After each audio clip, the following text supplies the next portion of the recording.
Greetings, distinguished followers, Chosen Chimp here, and welcome to my Chosen Chimp Extra video, where I'm going to go into a bit more detail about where us fans should put ourselves after the interesting finale to this particular series of Doctor Who. I'm going to be giving a few of my thoughts. I'm going to be talking about the trailer for the war between the land and the sea briefly, and just having a bit of a waffle. So, first and foremost, if you liked the last episode of the last series of Doctor Who, if you liked the reality war, then power to you. I'm happy that you liked it. I suppose this video is more aimed at the people who felt a little bit disappointed, disheartened, and confused and worried by this finale. You see, that was going really well, that series. 5-episode winning streak. There were so many good hits, and it was on the up, and it continued to go on the up. Story in the engine was masterclass, and then everything started to go a little bit wrong in the Interstellar Song Contest. And then we were left with this finale that did everything but the kitchen sink, and was too much of a spectacle. Now, I kind of wanted for it to be a bit of a spectacle. I wanted it to be an all-out bonanza, but not one that was littered with confusing, unnecessary plot threads, etc., etc. Okay, if you want more detail on that, then check out my review for the reality war, which I did right before this video. Okay, I paused for about 20 minutes after that one, and now I'm doing this one. And Doctor Who is in a bit of a flux, no pun intended, I do believe.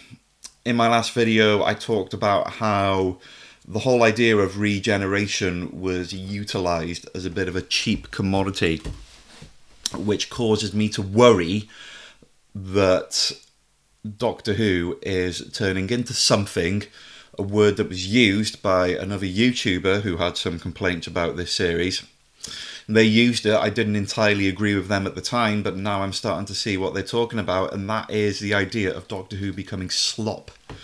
Now, slop is a term used for content on major streaming platforms that are created specifically just to shift a needle in the metrics to keep the particular streaming service lucrative and profitable.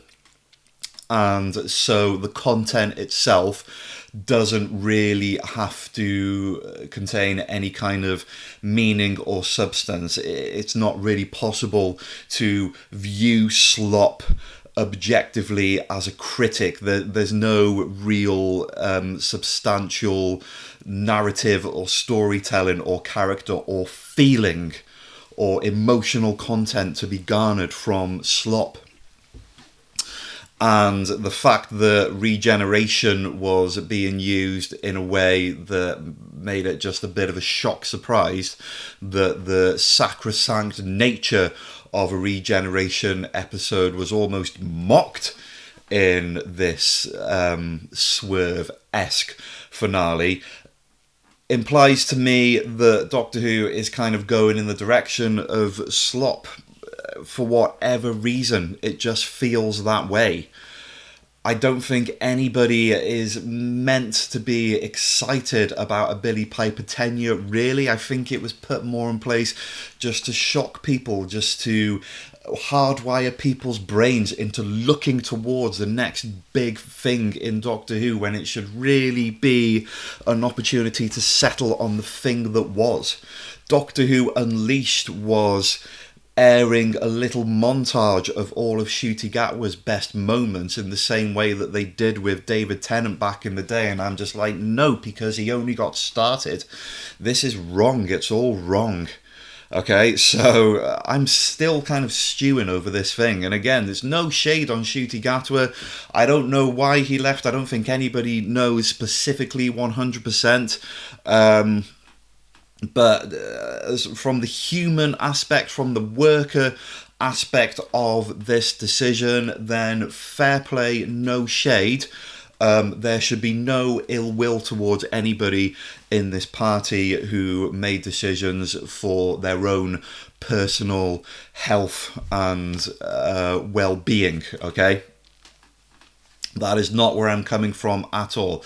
It is the way that it was handled. Okay, regeneration, this should have been officially declared as Shooty Gatwa's last episode. And as far as I can tell, okay, and I'm an idiot, maybe I'm wrong here, as far as I can tell, the only reason why people knew about this in advance was through leaks. Okay, so going forward, I think this needs to be, I think it needs to just be wiped down and started over. I put that really well, didn't I? I think they need to wipe the slate clean, and I think they need to start over. Okay, I know that's a sentiment that a lot of people are saying. I got to be careful how I say this, and I don't want to discredit Russell T Davies for all the things that he has done for Doctor Who back in the day, back in his original era, for, you know, his contribution and his the importance of his presence in the timeline of Doctor Who's existence cannot be understated. The brilliance that he has put on this beloved institution is something that cannot be measured. And yet this new tenure seems cluttered with bad ideas and misguided intentions. Within all of this, within the big umbrella of the Ncuti Gatwa era, you have some gems. Alright? I love Boom, 73 yards, Dot and Bubble, Rogue is a riot. Okay, The Well was great. Storing the Engine was excellent. Lucky Day was hard-hitting, thought-provoking. Lux and the Devil's Chord, I am still unable to fully grasp whether those episodes mattered, because we don't know where Doctor Who is going in the future, and we don't know if the multitude of loose ends that are left after the departure of Ncuti Gatwa will indeed be tied up. So I still don't really know what to make of those episodes. In and of themselves, they are good. They're enjoyable, quirky, entertaining, interesting, great. But as pieces of a bigger puzzle, who can say? All right. People are really upset about Doctor Who, or the people who are upset about Doctor Who are upset primarily because of these finales. Okay, these bloody finales, you know, Legend of Ruby Sunday, The Reality War, Wish World, Empire of Death. Yes, I got all those mixed up, I know. I don't know how many times I can say the same thing, so I don't want to keep repeating myself each video over and over and over. They collapse under the weight of their own narrative. They put in too many things. They try and pull on the threads of old Doctor Who villains and tropes without adding any new depth or substance or clarity to those things, so it just falls flat. The finale on this series in particular was all about the twists and the bombshells. Viewers were encouraged to watch this in real time. Russell T Davies rocked up on your Facebook and he said, make sure you watch it because there's going to be spoilers, and your only alternative to not watching it on time, even if you have to work on a flipping Saturday evening, which I don't, but I know a lot of people do, the only alternative is to stay off the net. Do you know how difficult it is? Even if you just go on Google, alright? If you just want to Google something for some reason, things just pop up on your flipping phone and then it's spoiled. So I really dislike this real-time kind of bullish tactic of forcing the viewer into getting straight on this product as soon as it drops, otherwise you're too late, it's going to be spoiled. That to me is another indication that this is going the way of slop, that it's kind of like an update on a nasty ass microtransaction mobile phone game. You know, so that annoys me too. And it can only continue under this banner of Russell T. It can't get any better unless, of course, Russell T Davies has now had time to take stock of all the critical feedback from these last 2 seasons. He was unable to take stock of the critical feedback of Series 1 of Ncuti Gatwa because by that time, Series 2, for all intents and purposes, was already locked and loaded. He couldn't ascertain the twists weren't really going to work because everyone predicted the Sutek thing in advance, whereas he thought that people were going to be surprised by that, and newsflash, they weren't really. So now that there's a bit of a gap, maybe he'll take stock, maybe he'll do something new to turn this next little pocket of the Doctor Who universe into something a bit different and a bit better, and maybe he will listen to the people and give the people what they want as regards to just telling a good story. And it's unfortunate that will happen without Ncuti Gatwa. But really, when it all boils down, I am going to parrot what everyone else has said because I agree and I can't put it better myself. I just think it needs to have new, fresh blood. It needs to have new writers with new experiences to get to get in and cover Doctor Who from a new angle to truly regenerate this product. So that's where I'm at with that. It's been increasingly difficult trying to objectively criticise these episodes because they're just mad, aren't they? It was easy with Story in the Engine. It was great. Easy to talk about that. And then I got to the Interstellar Song Contest. And this is a point I'd like to touch on, and I'm going to use this point to segue into some kind of broader thoughts which will hopefully give you guys a bit of peace and closure and hopefully wrap up this video so you don't feel like you wasted your time watching it. Okay, so this is something that I tried to talk about in a previous video that I never uploaded. I recorded it directly after I recorded my review for Wishworld last week, and on watching that video back I realised it was like watching a donkey having a wrestling match with a primate over a single brain cell. Waffle. And not the good kind. I would never disrespect my audience or myself for that matter by ever uploading that bit of content, okay? I was a messy fool in my delivery, so hopefully that's not how this video comes across. I really hope it's not. So, after the Interstellar Song Contest was transmitted and I published my review, I noticed that there was a bit of discourse in the fandom due to some of the creative decisions in that episode. I saw some content creators who I'm not going to name because I'm not throwing shade or I'm not criticising anyone here. There was some kind of retrospective smugness that I had that I'm going to tell you about now briefly. But I saw people arguing on Twitter, and I thought to myself, if you want to make a credible statement, don't do it on Twitter because you're basically dropping an ice cube in a bubbling broth that is being cooked in the garden of fascism. All right, Twitter sucks. I hate it. I'm never going to do Twitter. And it's just a cesspit. So if you want to say something decent, get off Twitter. And I was pretty sort of grounded in that position. And then I got home. Probably a hypocrite in some fashion, you know, I do YouTube on Google, all the rest. Got home, did the dishes, and it was at that point that I put on Mr. TARDIS's live stream. I think a lot of people were tuning into Mr. TARDIS's live stream. I think they considered Mr. TARDIS as a go-to to get some closure on the discourse and the general critique that was going around of the Interstellar Song Contest. So, Mr. TARDIS, aka Will Carlisle, most of you guys know who he is. A lot of the people who watch my channel watch his as well. I know that for a fact. But for those who don't know, he's generally a go-to for Doctor Who news, for in-depth critiques. He has an expansive knowledge of the inner workings of the television industry.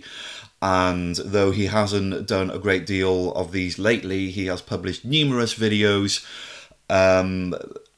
republishing and simultaneously dismantling the ridiculous arguments of right-wing grifters spreading false information about Doctor Who in all kinds of ridiculous ways, and this is something that he is very, very good at.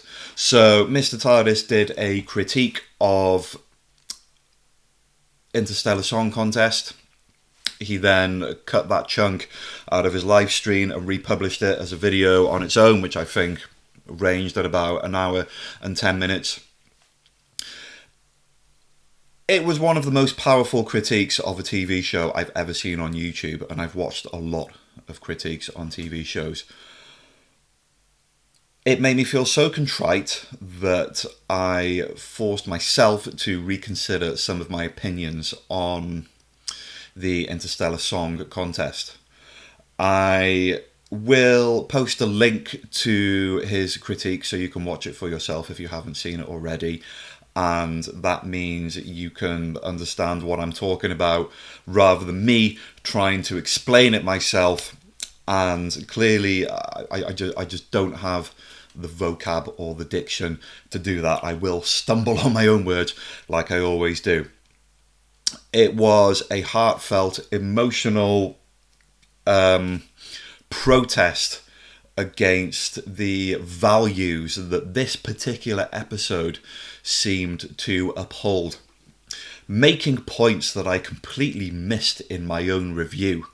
And this was because I wasn't to blame through any kind of lack of morals or ethics. It was a simple lack of observation, because I didn't know how certain words and certain titles were linked into biblical references to Israel. I didn't have that knowledge, and I didn't have the observational skills to pick up on things like the Doctor not having a single line of dialogue with Cora, for him handing Kid over to the political military prison, another loose end which presumably will never get tied up now. And so I'm not going to knee myself in the head too hard over this, but it did kind of make me feel like, as a critic, I do need a bit of working on, I think.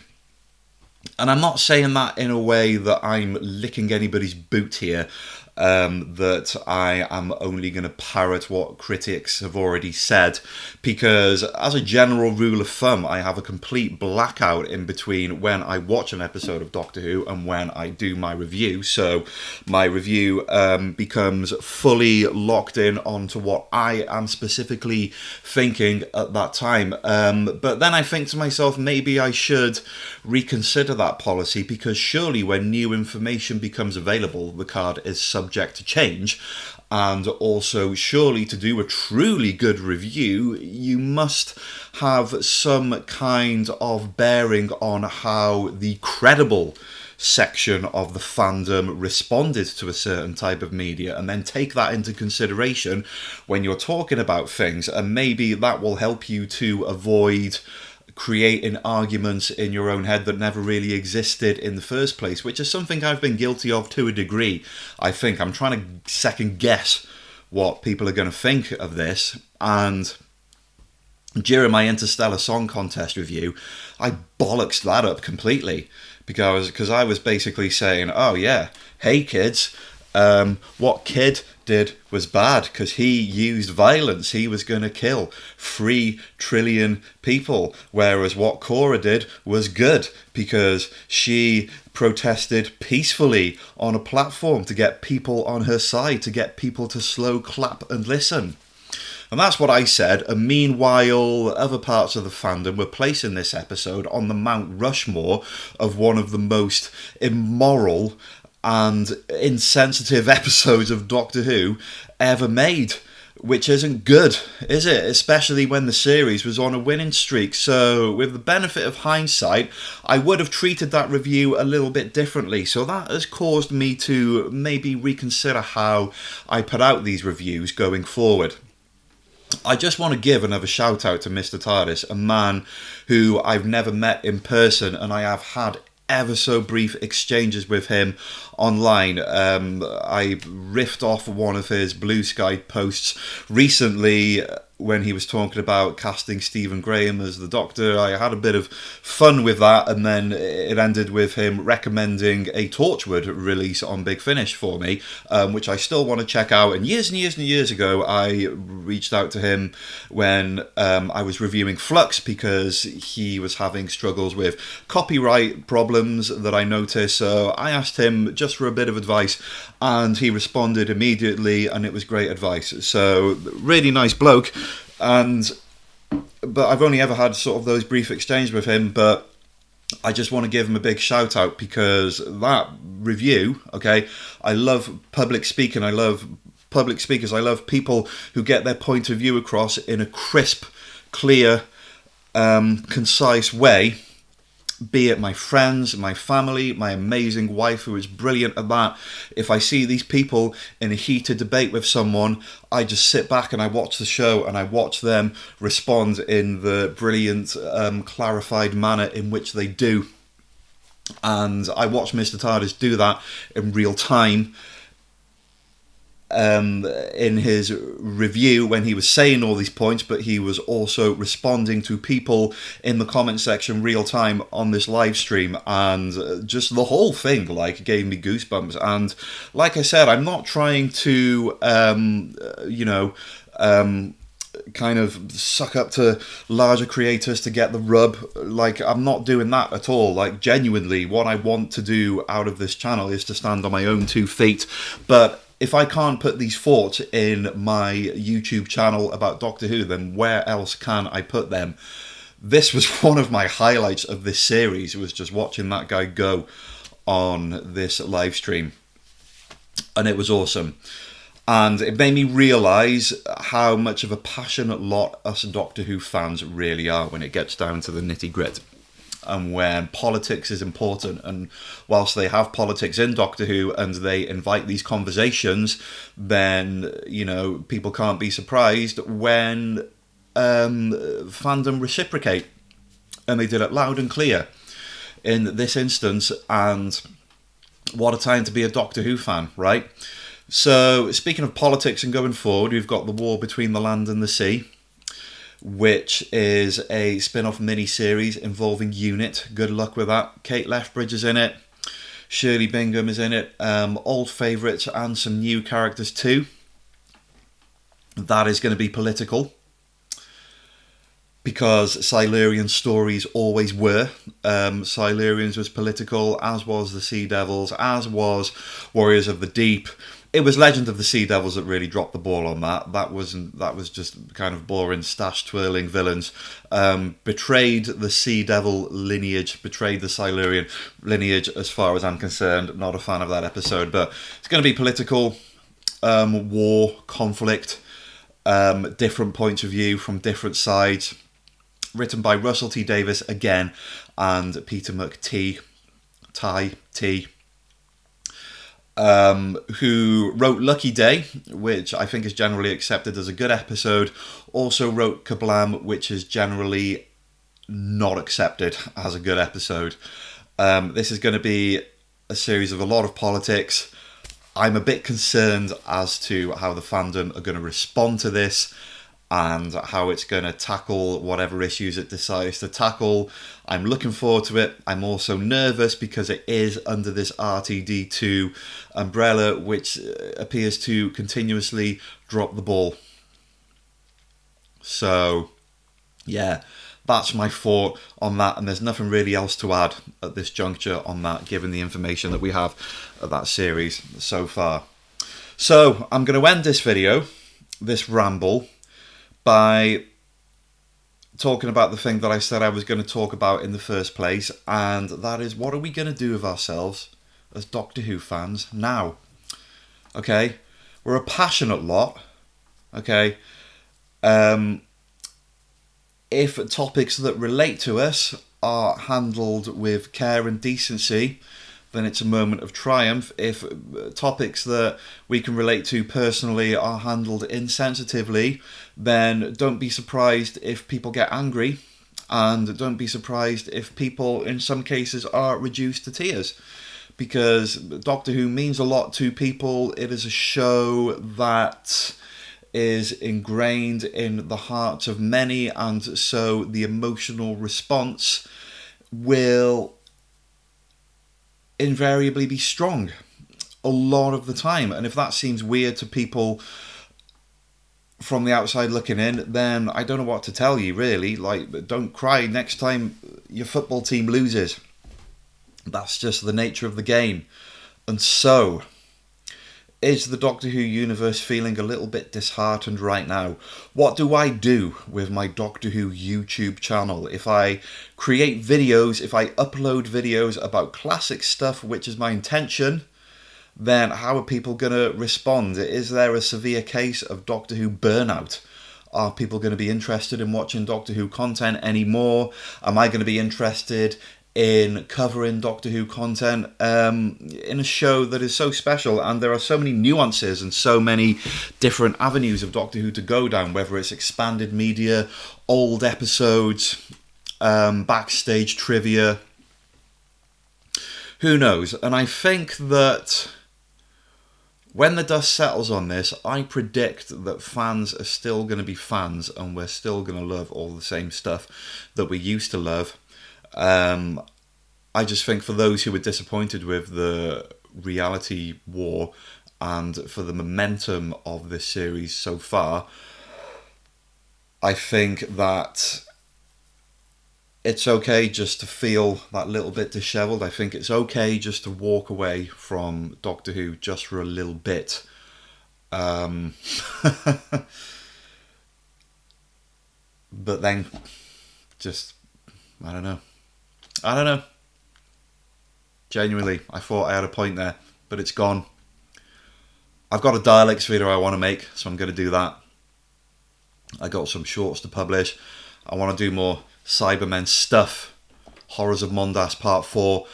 And I'm going to dip my toes in the water. I'm going to make those videos. I'm going to publish them. I'm going to see how I feel about them. I'm going to see how you, the viewers, feel about them. And then at that point, we will come together once more to consider how we view Doctor Who. And hopefully at that point, we will have a rejuvenated, revitalised sense of enthusiasm for this great, wonderful institution that is Doctor Who. And I guess I'm going to leave it there. So I hope you're all doing well. I hope you will find so many great things in life, pieces of media to consume, whether they be film, TV, books, comics, video games, walks in the park, time with your family, all that good stuff. Just, I sincerely hope that you all have a good one, and yeah, let's get back into this sooner rather than later, I hope. And that is it from me for the time being. All the best to you all.